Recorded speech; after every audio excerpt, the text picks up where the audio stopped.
Local news for Monday the 2nd of September. The acclaimed artist Hinimawana Baker will perform just one concert in New Zealand, with that concert set to be held at Aratoi this weekend.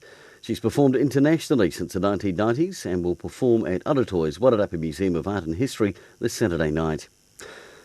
Parakuri, a marae-based zero waste program, is coming to Wairarapa. Since 2008, Parakuri has expanded to support 380 marae, kohangario, kura or other community organisations throughout the North Island and has provided education, wānanga, events, training and waste management to more than 250,000 participants.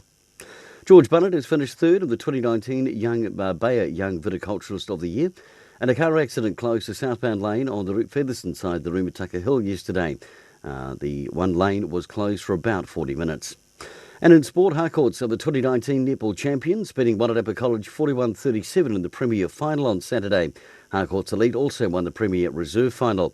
The Ferries Wairarapa Bush went down 25-11 to North Otago on the weekend, while the development side thrashed Honowhenua Kapiti 57-33. For local news and sport, I'm Brent Gare.